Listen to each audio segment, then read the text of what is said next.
Há histórias muito estranhas na Bíblia. Uma virgem que deu à luz a um menino, um Jesus que andou sobre as águas, que multiplicou pães. Parece história do X-Men, né? Ou misturado com DC Comics, alguma coisa assim. Olá, pessoal! Fique com mais um corte sensacional do nosso Mentes Cast, sobre mentalidade, fé e crescimento pessoal. Não se esqueça de se inscrever no canal, deixar o like e compartilhar com mais pessoas. Agora, vamos pro vídeo. Muitas palmas pro teólogo, arqueólogo Rodrigo Silva. Nosso convidado de hoje. Como é que você tá, meu irmão? Eu amo a sua voz. Você tem uma voz tipo assim, tudo bem? Poxa, eu gostei então. Não vou operar das amígdalas. Não? Não, você falou que muda a voz? Muda. Você não percebe que minha voz é anasaladinha? Mas você tem a amígdala zoada? Não tem não. Pelo menos por enquanto isso não. Pra mim é um prazer. Tá maluco. Tá falando, vocês são... Olha, todo mundo que a gente fala, pode, pá, que legal, manda um abraço e tudo. Eu tava com o Thiago Nigro agora, falou, cara, eu sou fã deles lá, manda um abraço. Que legal. Todo mundo. De verdade, muito obrigado. Meu irmão, eu quero saber, assim, antes de qualquer pergunta, a gente quer falar aqui que, tipo, as perguntas que a gente vai fazer aqui não é nada contra o que você acredita ou o que a gente acredita, a gente só quer tirar dúvida e abrir aqui, ó, Fiquem tranquilos. Cartas. Primeiro porque eu acho que quanto mais perto de Deus a gente chega, mais perguntas você faz. E se tem dois ou mais falando, ele está entre nós. Exatamente. E pergunta fosse ofensiva, Jesus nunca faria tantas perguntas como ele fez. Ele era um rapaz muito perguntador? Claro. Judeu é perguntador. Uma vez perguntaram a um judeu, por que o judeu responde uma pergunta com outra pergunta? Ele falou, algum mal nisso? E pode olhar que esse era o método de Jesus. Mestre, que farei para herdar a vida eterna? O que está escrito na lei? Bom mestre, por que você está me chamando de bom? Às vezes a pergunta estimula o diálogo. Quem tem medo de pergunta, quem tem medo de questionamento é que tem problema. E eu acho que é bom. E o que a gente não sabe, a gente tem que ser honesto. Falar, isso nós não sabemos. A gente já sofreu muito com isso aqui. De perguntar porque queria perguntar. E a pessoa se ofende. Não, é porque depois vai pra corte, a galera tira de contexto. Sou um cara que, como eu te disse offline, meu pai era tipo, antes de dormir, ele fazia obrigatoriamente, assim, ler uma passagem da Bíblia. Tipo, ler uma página frente e verso, pelo menos. E aí era o que ele fazia comigo, com a minha irmã ali, antes dele dormir. E depois da massagem dele também, que ele pedia no pé, lê a Bíblia e dorme. E aí, foi passando, eu já li a Bíblia, eu sei de todas as passagens, aplico coisas pra minha vida, tem coisas que eu olho, tudo bem.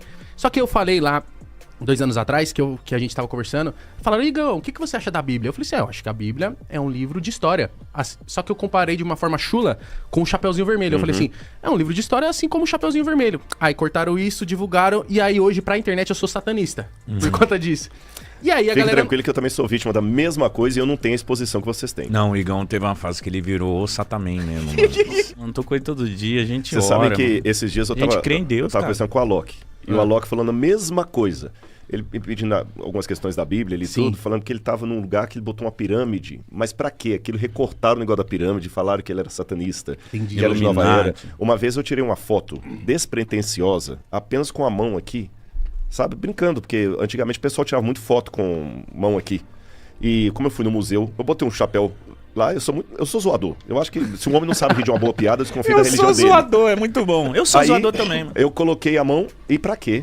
Você é... Aí misturaram Illuminati com maçonaria, com não sei o quê, com bode preto, que eu era. Até hoje tem isso era uma mãozinha. E aí o que eu queria explicar pra você, porque a gente lê as histórias, e tem muitas histórias que, por exemplo, foi quem que abriu o mar?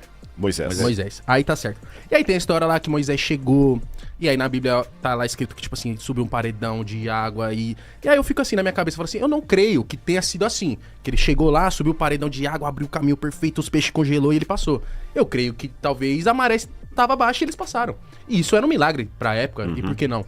E aí eu queria que você me explicasse isso, por exemplo, Davi e Golias, realmente existiu? Tinham gigantes? Ou são coisas que são contadas pra também prender a gente na história? Vou responder isso em 3 níveis, só que antes eu quero me desculpar com o público e aproveitar a deixa, que eu esqueci, eu ia trazer pra vocês, mas tá a promessa aqui no ar, a galera toda tá ouvindo, tá vendo. Eu vou mandar pelo correio, eu escrevi um livro que o título é O Ceticismo da Fé, porque às vezes é preciso duvidar pra crer. E eu vou mandar pra vocês aqui, só pra você entender como é que eu fico à vontade com perguntas, tá bom? Agora a sua pergunta é proposital, eu vou até potencializá-la mais. Há histórias muito estranhas na Bíblia, uma virgem que deu à luz a um menino, um Jesus que andou sobre as águas, que multiplicou pães. Parece história do X-Men, né? Ou misturado com DC Comics, alguma coisa assim. Mas vamos lá, nós temos 3 maneiras de responder. Letra A, considerar que tudo é um mito mesmo, como você falou. E há acadêmicos que falam que tudo é um mito. Por exemplo, você tem a escola alemã, que tinha um camarada chamado Rudolf Bultmann, que era um dos expoentes, como outros também, Raimaros, que diziam que Jesus era apenas um mito, e eles faziam a diferença entre o Jesus histórico e o Cristo da fé. O Jesus histórico foi um cara como outro qualquer, o Cristo da fé que foi esse Cristo mitologizado que criaram. Então tem essa abordagem. A segunda abordagem que tem é aquela, por exemplo, do homem chamado também alemão, por coincidência, chamado Werner Keller, que escreveu E a Bíblia Tinha Razão. Onde ele fala, não, os milagres aconteceram, mas foi isso. O Mar Vermelho tem uma época que a água fica mais baixa mesmo, eles passaram por ali e tal, e o camarada deu um enfeite, né? É como se eu contasse assim, na hora que eu tava vindo pra cá, um cara ia me assaltar, mas na hora, não aconteceu isso. Não, né? Claro. Na hora que iria me assaltar, passou uma moto correndo e ele correu. Foi isso que aconteceu. Aí um anjo de Deus veio, segurou o cara. Então tem essa segunda interpretação. E tem a terceira, que é a que vê uma historicidade no relato. Eu sou da terceira linha, que eu vejo uma historicidade no relato por várias questões. Letra A. Quando você compara analiticamente o texto da Bíblia com o texto da mitologia do passado, as técnicas não são as mesmas. Porque é é um estilo literário diferente. Um palavreado que já não se usa hoje. Mesmo pra época. Sim. Porque na época tinha mito. Você tinha as fábulas de Esopo, você tinha a mitologia de Homero, a Hesíodo, que contava as mitologias gregas. E o jeito também tem as mitologias mesopotâmicas. O modo como a Bíblia está escrito definitivamente não é uma característica de mito. Eu vou dar um exemplo para a galera entender. Lembra do Jô Soares? Lembro. Eu fui 3 vezes ao Jô Soares. Que legal, cara. 3 vezes na época. O Jô Soares não é um podcast. Não. Aí se no futuro alguém falar, não, o Jô Soares era um podcast. Alguém que conhece vai falar, não era porque... Era uma entrevista, o podcast também era. Mas o podcast tem essas e essas e essas características que o Jô Soares não tem. O Jô Soares tinha pauta, podcast não tem pauta. O Jô Soares era controlado do tempo, podcast não é, tinha edição.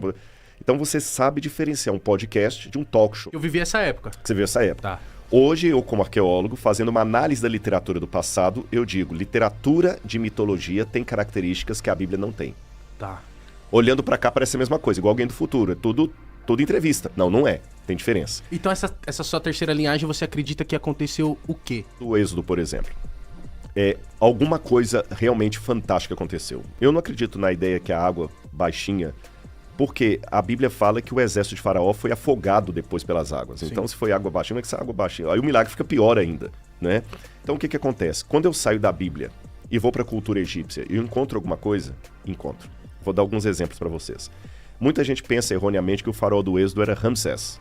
Até o filme da Disney mostra isso, pode uma passagem da Bíblia meio anacrônica lá. O faraó do Êxodo tem tudo para ser Tutmoses III. E quando o faraó morria, eles desenhavam na tumba dele várias áreas do Amduat. O Amduat é o seguinte, quando vai para o paraíso, na visão egípcia, você passa por 12 estações na barca solar. Até chegar ao paraíso. Até chegar ao paraíso. Aí você passa por Osíris, primeiro por Anubis, depois pelo deus Thoth, pela deusa Maat, até chegar em Osíris e volta. Se fosse, entre aspas, uma tela de videogame mesmo? Uma tela de videogame, que você vai passando de fase. Isso. Bingo. Aliás, tem até o Stargate, era baseado nos portais. Então, quando você vai na 12ª oração da Amduat, apenas está isso no túmulo de Tutmoses III. Ele pede estranhamente que os deuses protejam a multidão de soldados que morreu afogada por seguir sua carne e não teve condição de ser sepultada. O Nilo não dava inundação para matar afogado uma multidão inteira. No Egito, no delta do Nilo, não chove. Até hoje. E você tem, inclusive, os desenhos lá da água com os cadáveres todos lá.